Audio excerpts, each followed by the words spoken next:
Chapter 5. Quick overview of the chapter.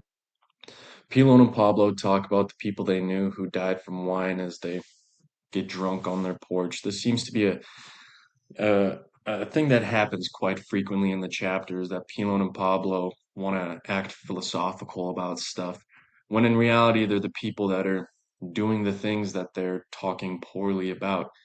Really shows that they have no ability to look at themselves. So Danny still is owed money for rent from Pilon and Pablo, and they choose to give small amounts of wine as pay. Throughout the chapter, they really never pay Danny, and they just decide to give him small gifts like wine. And so with this, they were talking about how they can't give a large sum of wine to Danny because they think that he'll just drink himself to death. Like their friends that they said fell into quarries or just, died from binge drinking. So Danny's relationship with Mrs. Morales continues to grow, and Pilon and Pablo talk about that quite a bit, as they always bring up how old she is, and then Danny has to say how lively. And I can't help but get the feeling that Pilon and Pablo are pretty jealous of Danny's relationship, or they feel like they're losing Danny as a friend. Jesus Maria reappears in the chapter and parties with Pilon and Pablo. So this was really weird to me because Jesus just showed up and he was pretty beat up from getting into a fight with some soldiers after trying to steal their whiskey. And so they all decide to party and get pretty wasted. And when they pass out, they forget to put out a candle that was in the house, and Danny's house burns down. So the passions, Pilon and Pablo's hedonistic lifestyle and alcohol just rule the chapter.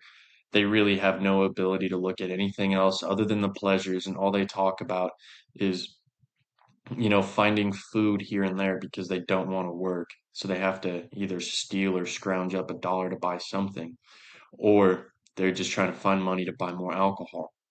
Danny's relationship with Mrs. Morales kind of takes a weird turn at the end of the chapter.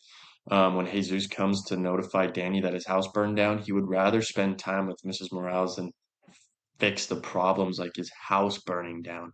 I thought that was pretty interesting. And then a complete gluttony for alcohol. They really have no self-control. And this all points back to hedonism and just living a life of complete passion, and not really caring about anything else. So the philosophical systems that played in this chapter were hedonism, as I had said before, and then the lack of discipline or work ethic could be resolved with stoicism, I believe, and taking an honest look at their actions. So growing some sort of discipline in their life, and it's obvious throughout the chapter that the effect of the war was pretty massive. And with stoicism, it kind of allows you to accept what happened and then take that as a positive thing and move forward. And I think with the stoic attitude, it also helps you gain a better respect for others.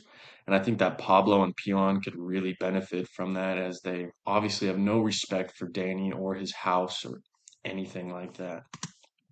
So, questions. How will Danny react to the house fire in the next chapters? Do you think he'll take an apathetic view on that again, or is he going to crack down? Will Pilon and Pablo realize their faults after sleeping in the woods for a night? I thought this was a pretty odd part of the chapter, when they talked about sleeping in the woods as a punishment to themselves. But really, they were wasted. I mean, it doesn't really matter if you're drunk and you decide to go crash out in the woods. You haven't realized what you've done. And then what impact does Mrs. Morales play on the relationship between Danny, Pablo, and Pilon? Who do you think benefits from that relationship? Who do you think is jealous? Or how do you think that relationship is going to play out in future chapters? Thank you very much.